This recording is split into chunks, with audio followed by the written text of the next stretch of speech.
Assalamualaikum warahmatullahi wabarakatuh. Perkenalkan, nama saya Sari Widayat, NIM 2018-53020 dari kelas Sistem Informasi Non-Reguler. Bismillahirrahmanirrahim. Pada kesempatan kali ini saya akan menjelaskan mengenai audit kinerja berbasis elektronik e-audit. Ruang lingkup 1. Kebijakan e-audit. Kebijakan dasar hukum 1. UU nomor 11 tahun 2008 tentang informasi dan transaksi elektronik, UU ITE. Yang kedua adalah Instruktur Presiden nomor 3 tahun 2003 tentang kebijakan dan strategi nasional pengembangan e-governance. E-governance merupakan suatu upaya untuk memanfaatkan teknologi informasi dan komunikasi yang dimaksudkan untuk meningkatkan 1. Efisiensi, 2. Efektivitas, 3. Transparansi, yang keempat adalah akuntabilitas. 2. Butir misi 1. Melakukan penguatan sistem pengawasan e-audit yang efektif dan terintegrasi. Yang kedua adalah administrasi pengawasan yang cepat, tepat, dan akurat berbasis teknologi informasi. Kelemahan-kelemahan audit kinerja manual 1. Jumlah starter 4.484 satker dengan jumlah auditor 233 orang, sehingga belum terjangkau secara maksimal seluruh objek audit.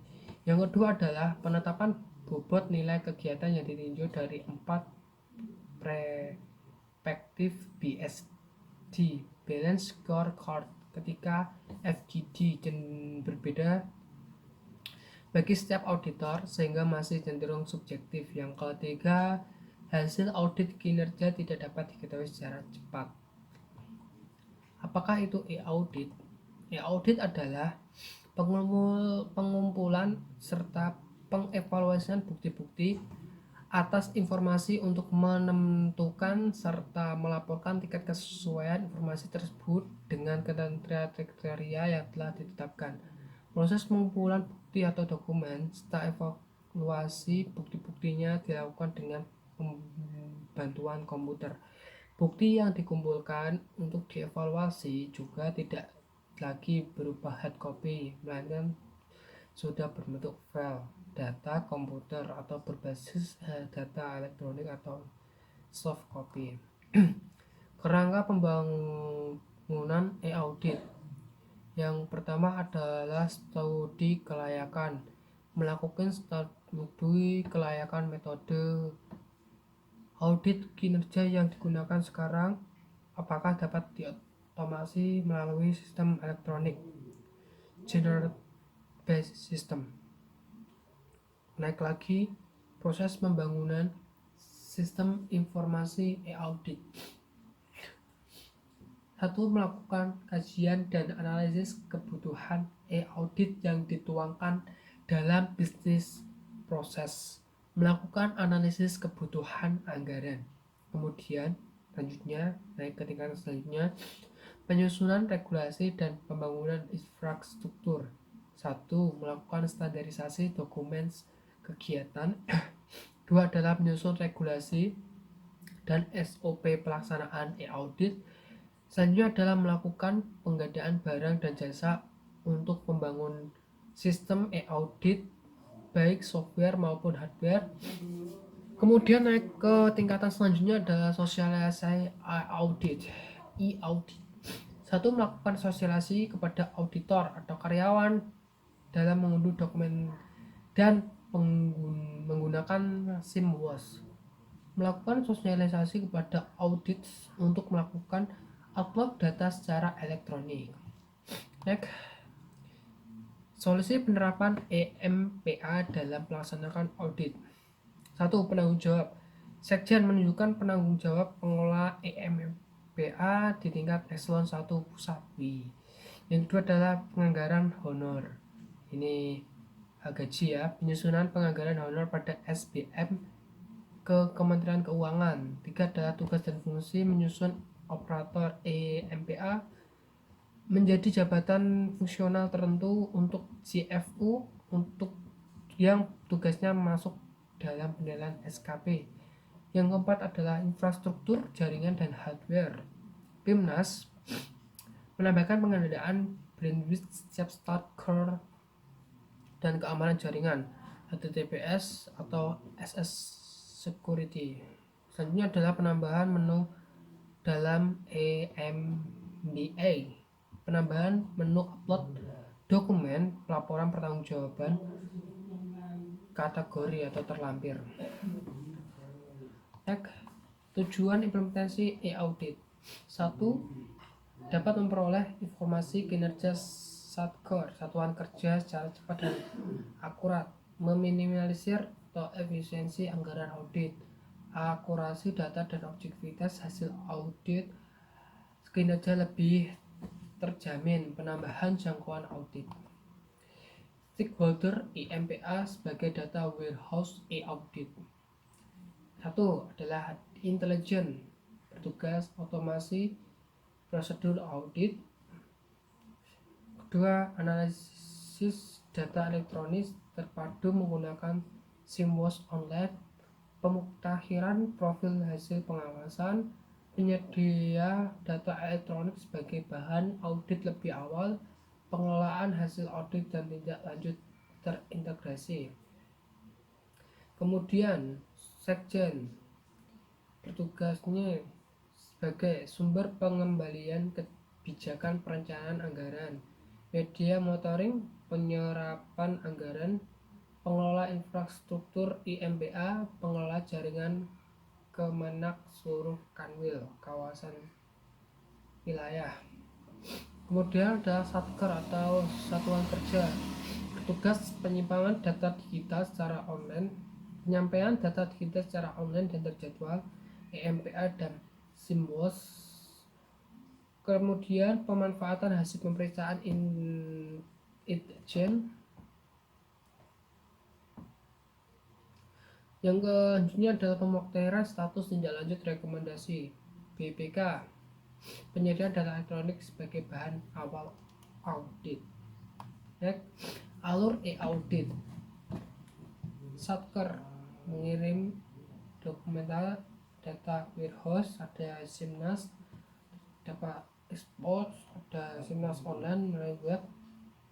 IJEM membawai auditor, analisis desktop dan SIMNAS desktop. Database-nya ada database EMPL SIMNAS, dapat juga laporan SIMNAS online berbasis web. Dokumen ini bisa dikirim oleh Satgas ke monitoring dan LHB ke SIMNAS online atau web. Dan juga dokumen ini bisa diunggah oleh Satgas dari MPA atau SIMNAS. Dan data-data yang dokumen yang telah dibuat oleh Satgas bisa diunduh ke intelijen atau untuk atau auditor. Bagian realization e-audit seperti ini, ada appending, ada e-audit juga. Tim audit tim admin e-audit terdiri dari bekerja sebagai upload KPI, upload KKA pendukung. E-audit kinerjanya ini dari e-audit ke server SIMNAS online, kemudian server SIMNAS online ini melakukan upload dokumen kegiatan dan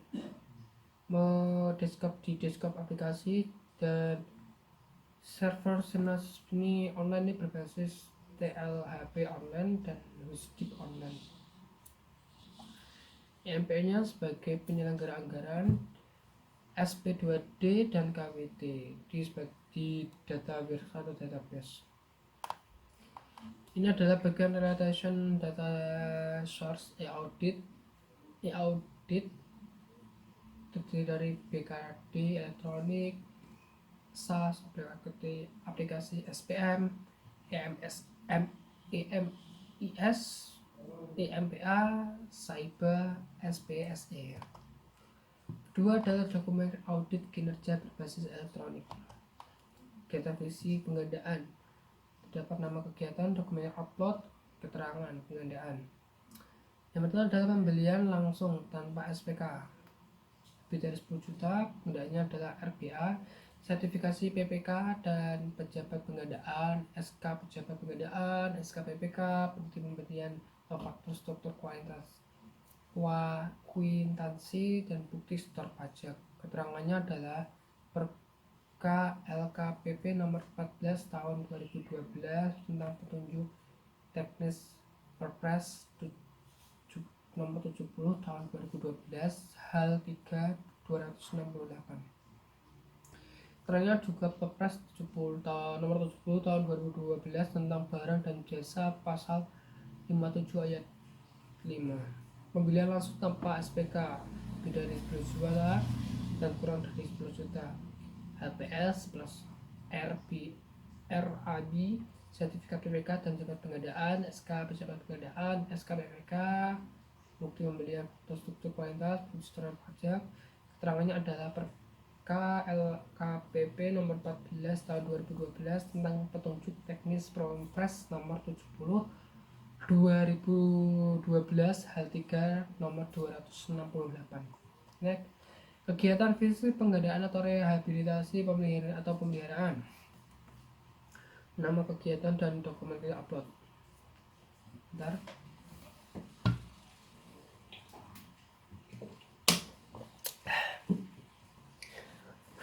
Pertama adalah pengadaan langsung untuk barang.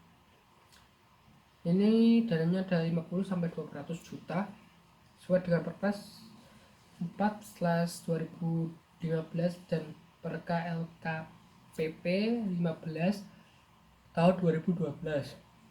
Dokumen uploadnya SK pejabat pengadaan, sertifikat PPK dan pejabat pengadaan, rencana umum terdiri dari penyusunan KAK, kerangka acuan kerja.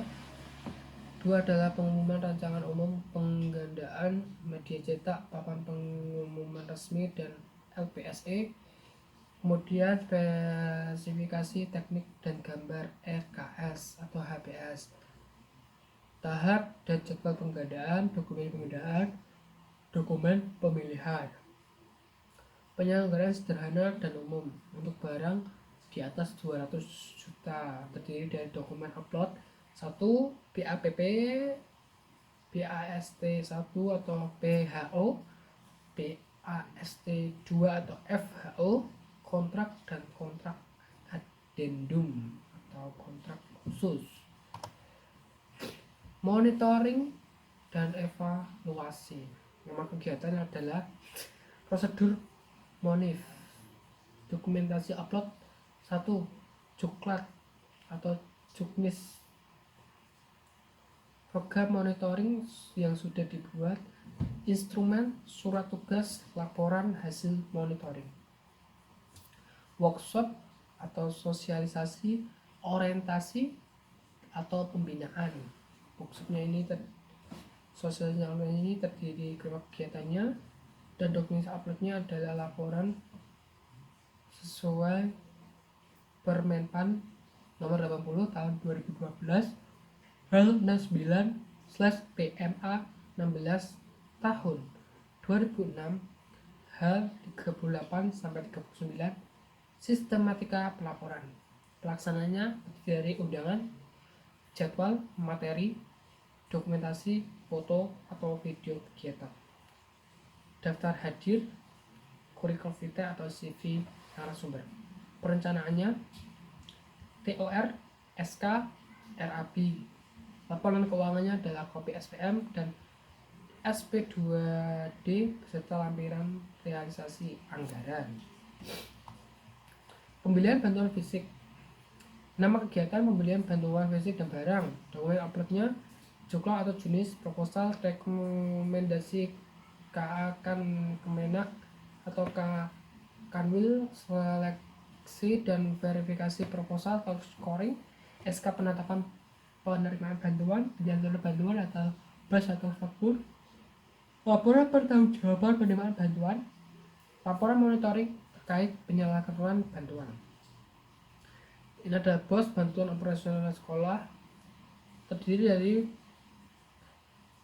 kegiatannya bantuan operasional ini terdiri dari dokumen uploadnya adalah Cukprak atau Cuknis, daftar siswa terlengkap penerimaan BOS tahun anggaran, SK penetapan penerimaan bantuan, penyaluran bantuan, realisasi anggaran atau SPM, SP2D, dan laporan pertanggungjawaban.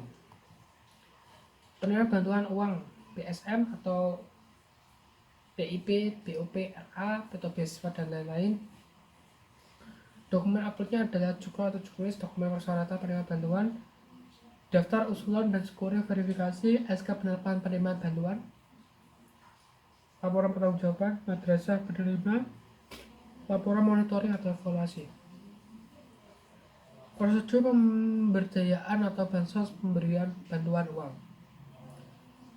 Dokumen uploadnya terdiri adalah cukro atau cuklis, dokumen persyaratan penerima BOP, izin operasional, NPWP, RA, rekening atas nama RA atau lembaga, piagam EMSI. SK penerapan penerimaan bantuan, penyaluran bantuan SPM, SP2D, tanda penerima bantuan. Laporan pertanggungjawaban, lapor monitoring atau evaluasi. Pembayaran uang makan dan disiplin pegawai seperti berikut. Dokumen uploadnya adalah rekam absensi dalam format Excel, SPM, SP2D, dan daftar rincian pembiayaan, daftar rincian penerimaan uang makanan dari aplikasi ADK, dan formatnya adalah Excel. Keterangannya seperti berikut. PMA nomor 2 tahun 2006, PP nomor 80 tahun 2010 tarif pemotongan, PMK nomor 90 tahun 2012 tentang mekanisme pembayaran APBN, PMK nomor 110 PMK tahun 2010 tentang pemberian data cara pembiayaan uang makan bagi PNS, PMA tahun 2008 tahun 2003 tentang disiplin PNS di lingkup Kementerian Agama. Penanggung jawab pengelolaan keuangan. Dokumen yang diupload adalah SK pengelolaan anggaran keuangan oleh SKPK, resum kontrak, turut akuntansi, surat permintaan pembayaran SPP, surat pertanggungjawaban pengerjaan SPTJB, dan lain-lain. Honorium tim sesuai dengan SPM, TOR, RAP, SK tim, laporan uraian hasil pekerjaan. Yang adalah perjanjian koordinasi konsultan. Dokumen yang diupload adalah surat tugas, SPD, rincian perjalanan dinas, tiket bukti perjalanan, bukti penginapan, laporan perjanjian. PAH, penyuluhan agama honorer, untuk pegawai honorer ya. Dokumen upload 1 SK penetapan hasil seleksi tenaga PAH dan hasil seleksi, surat usulan pengangkatan tenaga PH, berita acara hasil verifikasi penetapan penerimaan PH, SP2D, SPM, dan daftar nominasi. Keterangannya adalah tentang honorer. Keterangan KMH nomor 164 tahun 1996 tentang honorer PH dan lain-lain. Simbos seperti ini. Simbos adalah aplikasi online dan aplikasi desktopnya. Aplikasi online pengelolaan data penugasan oleh ketua tim, pengelolaan data KPI oleh admin. Aplikasi itu ada pengelolaan data audit oleh ketua tim, pengelolaan data audit oleh tim anggota tim. Simbol EDOC seperti ini. 1. Audit melakukan upload dokumen ADK, audit mengumpulkan 2 dalam dokumen ADK audit sebagai bahan desk audit. Ini ada simbol TLPH online. 1. Audit melakukan pengecekan saldo, dan kedua adalah audit pejabat atau pejabat izin melakukan verifikasi tidak lanjut hasil. Digitalisasi dokumen. Ini pengertiannya adalah proses perubahan dari dokumen tercap printer dokumen menjadi dokumen elektronik, sering disebut dengan proses digitalisasi dokumen mentah, jurnal, proseding, buku, perjalanan dan sebagainya disebut dengan sebuah alat diproses menggunakan scanner menjadi dokumen elektronik. Teknik digitalisasi dokumen. 1. Dokumen capture, dan 2 adalah dokumen manajemen. Misalnya koleksi digital, misalnya diubah menjadi JPG dan lain-lain. yang terdiri dari dokumen ASN menjadi PDF. Proses kita seperti ini. Kemudian kebutuhan digital dokumen, komputer dengan hard disk dan memori yang cukup, harusnya memiliki scanner sesuai dengan Mars Scan, Adobe Acrobat CV dan lain-lain. Mengapa harus PDF? 1. Mempertahankan tampilan dengan bentuk sesuai dengan dokumen aslinya, legal issue. Memiliki kemampuan untuk temu kembali shot secara full text. Memiliki fasilitas untuk security, software untuk membaca free, Adobe Acrobat Reader, standar de facto. Oke, mungkin terima kasih presentasi kali ini. Kalau ada salah mohon dimaafkan. Saya Sari Bidayat. Wassalamualaikum warahmatullahi wabarakatuh.